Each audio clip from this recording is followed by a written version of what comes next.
Hello, Arizona high school sports fans. Seth Polanski with AZ Preps 365 here again with our executive director, David Hines, for another video Q&A session regarding what's happening with the fall sports season. Now, last time we had a video, we went over some facts and information about the regulation of summer months and what to expect for the fall. Today, we'll delve a little deeper and talk about some groups involved with high school athletics. With that, David, thanks again for joining us today. Thank you, Seth. Appreciate it. Yeah, great to have you here. So let's get into it. First question is, how is the AIA and its executive board basing its return to play decisions during this process? Well, it is a little multifaceted, Seth. You know, we are paying attention to Governor Ducey's executive orders. At this current time, we are looking at the return to in-person ability of education to be able to start our seasons. We are having discussions amongst the board, amongst our membership, or what other options would we have. We are, with the executive board, getting information from our Sports Medicine Advisory Committee. We're getting information from the Department of Ed. We're getting information from the CDC, the county health departments, the state health department, and just taking all the information that we continue to get to be able to look at, if we're able to come back, what things do we need to do? So we have put into place with the staff, with the work of the crisis management team, with the work of the executive board, different modifications and adjustments we could make to be able to return back to athletics and competing in as safe a manner as possible. Okay. Now, you work alongside some of the most knowledgeable folks around as part of our Sports Medicine Advisory Committee. Now, what are they saying about infection and mortality rates among teens?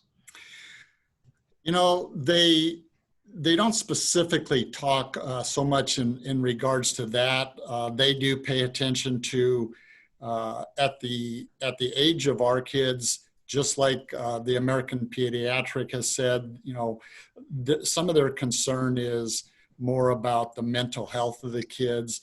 Obviously, a lot of the data is that some of those are our age kids, our high school age kids, are a little less affected than some of the people that are more at high risk. So they really are emphasizing any time that you're not actually doing a workout, you follow the same procedures as everybody else. You need to mask up, you need to social distance, you need to wash your hands, and if you're sick, stay home. And I think everything that we have heard from the medical profession is basically geared towards that. We're at this time not eliminating COVID. And so it's going to be there. We want to mitigate the potential spread as much as we can in every situation that we can. Again, they are very concerned about the mental health of our kids. And when the kids aren't involved in their friends and activities and being able to do the things that they thrive on, it is affecting their mental health. And that is a big concern to educators. It's a big concern to the medical profession. It's a big concern to us at the athletic office. So we want to really try to do the best we can to help our kids out, to get them back to being able to do this, but we also have to do it in a safe manner. And everybody has to realize we're going to make some modifications that are going to be different than we've seen before. And to continue to have patience, please abide by the recommendations that we put out so that we don't put people at risk. Again, the bigger concern from the medical is the older teacher coach population, and that we have to educate our kids that if you have teachers and coaches, please respect the distance, keeping a mask on so that we don't put them in harm. You just mentioned there the populations that might be more susceptible to this virus. So how concerned is the AIA and the Sports Medicine Advisory Committee about the virus possibly being passed on to non-participants at games, like those coaches, officials, support staff, even folks like bus drivers and parents? Right. Well, I think that we can put into a great question, because that is a concern. And we have a lot of people involved in competition, from officials to the people at the table, the score table, the people that are helping and working with those kids. Again, anytime that we are not in actual competition, everybody needs to have a mask on. We need to be able to wear a mask and be able to social distance. We can put into place for officials pre-game meetings. We're going to separate. We're going to have less people involved than we traditionally do. There are situations that on the court we wouldn't change sides in volleyball like we traditionally would. We'll keep your bench, keep your side, stay away, keep your mask on. In football, NFHS has gone with a new rule that would allow us to spread the sideline out from 10 to 10, where typically it's the 35 to the 35 to separate kids. Coaches would have to stay in that coach's box, but we would be able to do some things like that. So that we have things in place, and whatever we do put in place, that we follow to protect those officials and coaches that we deal with and the kids would deal with on a day-to-day basis. Now, why is the AIA trying so hard to make sure that there is some sort of a fall season? We already gone through a season in the spring where kids lost that opportunity, and we saw how hard it is. As a former coach, it's a big deal, and it's a big deal to our kids. It's a big deal to participate, compete. They work really hard. A lot of our kids, 95% of them, do not go on at the next level to compete in college.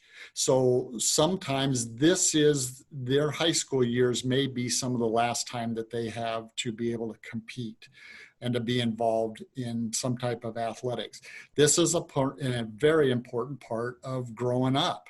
Lessons are taught, opportunities take place, teammates that you become close with that are lifelong friends. Those are extremely important as part of the educational process of a high schooler. And so we don't want our kids to not have that opportunity. So we are working on plans, whatever the decisions by the governor are. If he moves things back, then we have a plan to move back, but still be able to get some games in and some state competition.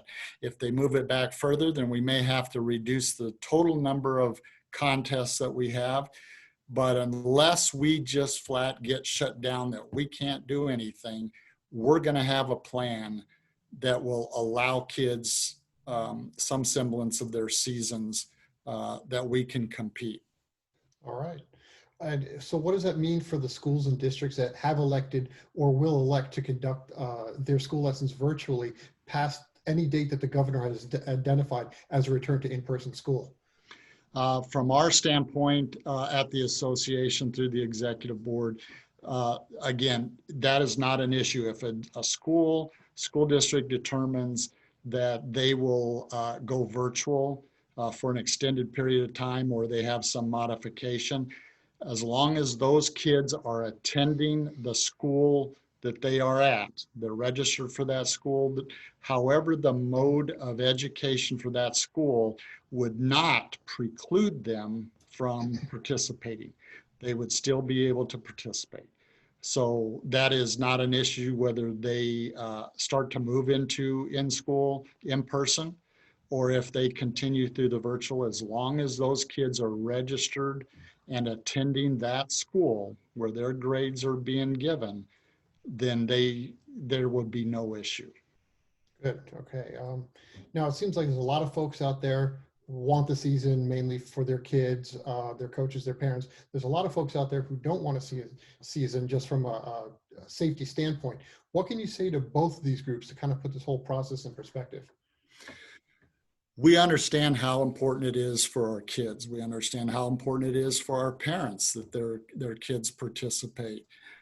So we want to protect that as much as we can. Also understand the concern by kids or the parents of these kids to keep their kids safe.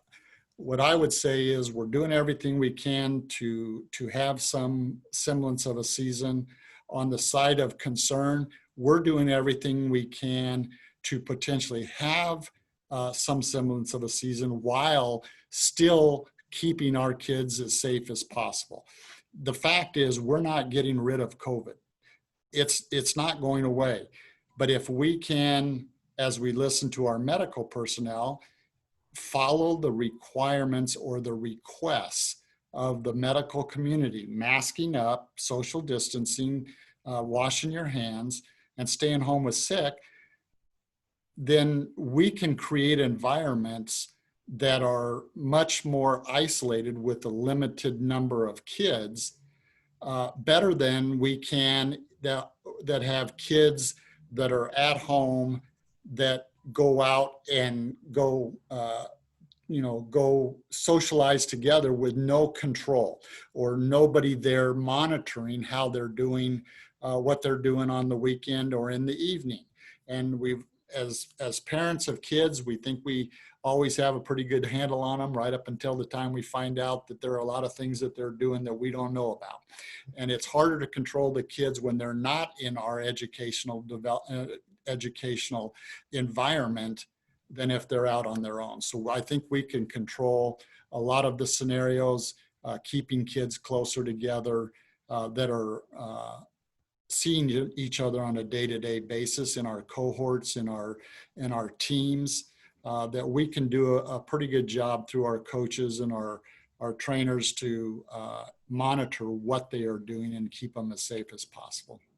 All right, great. Last question we have for today. What are some of the thoughts and ideas that have been shared with you in your office from our membership for ways that we could probably make this work? Well, we hear a lot of different things. Some of the things we hear is, can we switch seasons, moving some of the fall to the spring, moving some of the spring to the fall. We have approached some of our conference leadership to go back to their conferences and to give us feedback on different options and ways that we can do things. Really, for the most part, the membership is really not interested in shifting seasons. What they are really pretty adamant about is, we lost spring last year. We want to protect the spring as much as possible. We don't want those kids to potentially lose 2 seasons. We don't want anybody to lose any season, but if we have to modify some things in the fall and in the winter, but we can still have some season, then we're going to try everything that we can to do. If we have to push back a little bit, there are some options that have been put out there. We are meeting weekly with the directors from across the nation.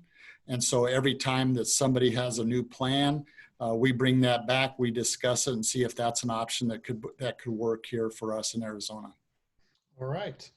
Well, thanks. That's all we have for now. I'd like to thank David Hines again for taking his time to share his insights with everyone out there. And the AIA just wants to remind everyone that while the association is doing all it can to bring sports back as soon as possible, everything is in coordination with the governor's office and the state office of public instruction. So we're kind of all in this together, and we'll all work together to hopefully bring the best outcome for the state. Fans, please do your best. Stay safe out there. Remember to get all the latest information regarding the return to athletics at azpreps365.com or our at azpreps365 pages on Twitter, Facebook, and Instagram. Have a great day, everyone.